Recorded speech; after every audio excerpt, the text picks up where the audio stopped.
पाकिस्तान ने south Africa tour के लिए अपने स्क्वाड्स का ऐलान कर दिया तीनों फॉर्मेट के। और इस वीडियो में हम टेस्ट स्क्वाड की बात करेंगे। सबसे पहले आपको स्क्वाड बताता हूँ, फिर इसमें बात करते हैं। शान मसूद कैप्टन है, सऊद शकील वाइस कैप्टन है। और सबसे इंटरेस्टिंग चीज़ ये है स्क्वाड्स की कि सिर्फ टेस्ट में वाइस कैप्टन अनाउंस किया गया है, ओडीआई और टी20 में अनाउंस नहीं किया गया। वैसे सबको पता है, लेकिन वहाँ पे लिखा भी नहीं गया। उसकी एक वजह ये हो सकती है कि वो कॉम्बिनेशन के लिए आई थिंक थोड़ा सा वो इसलिए किया गया होगा, क्योंकि यार सलमान की शायद टी20 में जगह नहीं बनती। अगर कॉम्बिनेशन को देखा जाए तो सलमान की जगह नहीं बनती। और क्योंकि बाबर भी है, रिजवान भी है, फिर वो आई थिंक वो उस तरह से जगह नहीं बन सकती सलमान की, तो शायद इस वजह से ये अनाउंस नहीं किया गया। इवन ओडीआई में फिर समझता हूँ कि उसकी जगह है, और जिस तरह से वो परफॉर्म कर रहा था। और लेकिन उसके बाद अगर देखें तो आमिर जमाल है। आमिर जमाल भी सिर्फ टेस्ट स्क्वाड में है, वो ओडीआई और टी20 में नजर नहीं आई। आमिर जमाल के बारे में मैं ये कहना चाहता हूँ कि मुझे लगता है कि इनको ना, अगर इनकी मैं परफॉर्मेंसेस को देखूँ ना, तो मुझे अगर कोई परफॉर्मेंस याद करनी है ना, तो मैं इनकी एक परफॉर्मेंस मुझे याद आती है, वो ऑस्ट्रेलिया की है, जहाँ पे इन्होंने बैटिंग भी की थी और बॉलिंग भी बहुत अच्छी की थी, और टॉप विकेट टेकर्स भी हो सकते थे उस सीरीज के। सो आई थिंक, लेकिन इनको आई थिंक इनका जो सबसे बड़ा मसला है ना, वो मैं इनकी एक फिटनेस समझता हूँ, और दूसरा इनका कंट्रोल इनकी बॉलिंग पे। और क्योंकि ये भी जो है ना, ये कोई 140 से शुरू नहीं करते, ये भी 122-25 से शुरू करते हैं अपनी बॉलिंग। इनको पेस पूरी अपनी जनरेट करते करते इनको तीसरा ओवर हो जाता है, जिसमें बैट्समैन पूरा सेट हो जाता है। तो आई थिंक इनको थोड़ा सा ये देखना है। और ये भी रेगुलरली बॉलिंग एक पेस पे नहीं करते, ये भी वेरिएशंस के साथ बॉलिंग कर रहे होते हैं, जो कि आई थिंक टेस्ट में आई थिंक उस तरह की बॉलिंग की ज़रूरत नहीं है। और हम वाइड बॉल में इनको देख चुके हैं कि इनको मार तो पड़ी है जब इन्होंने उस तरह की बॉलिंग की है तो। और टेस्ट में भी आई थिंक इनको थोड़ा सा देखना पड़ेगा। 3 ओवर तो इनको प्रॉपर वो आई थिंक वार्म अप होते होते लग जाते हैं, जो कि आई थिंक इनको थोड़ा सा अपनी फिटनेस पे काम करना है, पेस पे काम करना है, बॉडी पे काम करना है I think.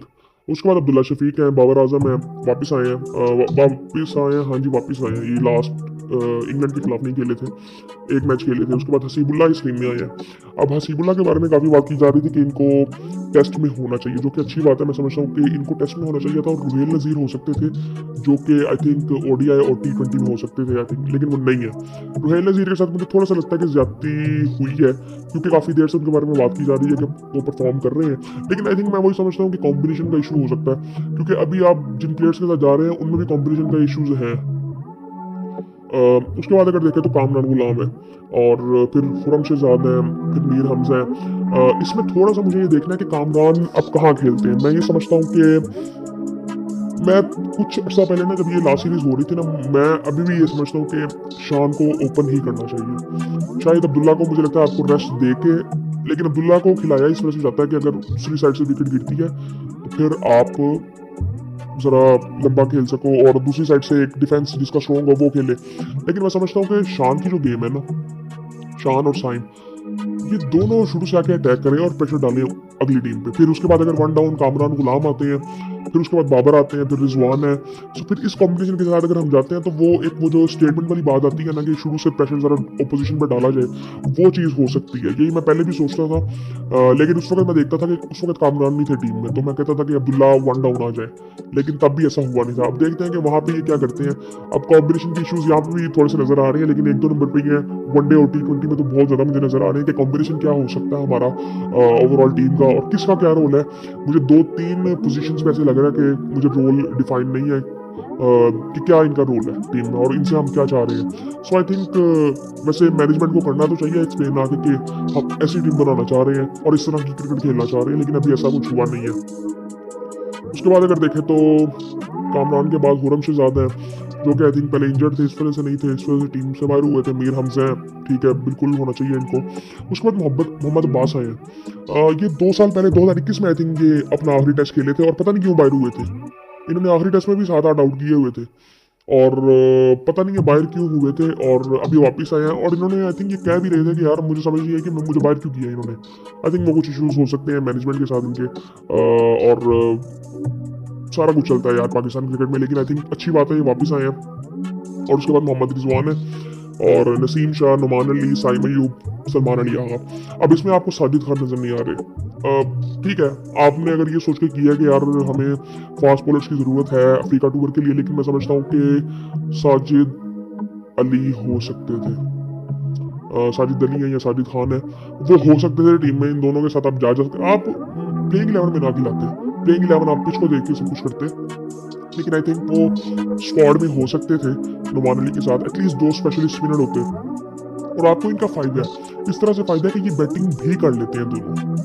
So I think वो कॉन्फिडेंस के लिए वो इम्पोर्टेंट था, हो सकते थे टेस्ट स्क्वाड के अंदर, लेकिन ऐसा हुआ नहीं है। और इस वक्त एक जो मेहरान मुमताज़ थे वो भी नहीं है, हमारे पास लेफ्ट आर्म स्पिनर नहीं है। ये मुझे थोड़ा सा अब लग रहा है कि अब हमने, अगर हम पिछले कुछ टाइम में देखें तो हमने अब चाइना मैन सिलेक्ट कर लिया, सुफियान और फैसल अकरम तो वैसे वनडे में भी नहीं है, उनको होना चाहिए था उसमें। लेकिन आई थिंक हमें लेफ्ट आर्म स्पिनर की ज़रूरत है आने वाले टाइम में अपनी टीम को स्ट्रॉन्ग करने के लिए, स्पेशली वाइट बॉल में। और आई थिंक अगर थोड़ा सा और देखें तो ओवरऑल टीम ठीक ही लग रही है, लेकिन आई थिंक मैं जो एक बॉलर मिस कर रहा हूँ ना, वो अच्छी पेस वाला 145 150 वाला बॉलर मैं तीनों फॉर्मेट में मिस कर रहा हूँ। ठीक है हार्डिस है वाइट बॉल में, लेकिन आई थिंक मुझे लगता है कि हम लोग तो फेमस इस चीज़ के लिए यार कि हमारी फास्ट बॉलिंग उस लेवल की होती है। ये बॉलर्स तो अच्छे हैं, लेकिन आई थिंक मैं उस चीज़ को मिस कर रहा हूँ। नसीम शाह हालांकि 140 के राउंड अबाउट बॉल करते हैं, लेकिन आई थिंक मैं एक बॉलर मिस कर रहा हूँ इसमें। साजिद अली को भी होना चाहिए, साजिद खान को भी होना चाहिए था। और बाकी आई थिंक मैं ओपनर्स में मैं चाहता हूँ कि शान ओपन करे, ताकि वो शुरू से ना वो स्टेटमेंट में जिस तरह से वो अपनी गेम स्टार्ट करता है वो शुरू से ही करे, ताकि वो प्रेशर ही ना आए। और अगर आता भी है तो कोई बात नहीं, नीचे अच्छे आपके बैट्समैन हैं, सो आई थिंक वो चीज़ की जा सकती है। बाकी आई थिंक देखते हैं कि किस तरह का टूर जाता है हमारा। ये टीम्स अगर देखें तो ओवरऑल ठीक है, कोई इतना ऐसा नहीं है कि यार इनको नहीं होना चाहिए था, इनको होना चाहिए था, बेहतर हो सकती थी, लेकिन ठीक है कोई ऐसी बात नहीं है। और बाकी देखते हैं फिर हमारा टूर किस तरह का जाता है।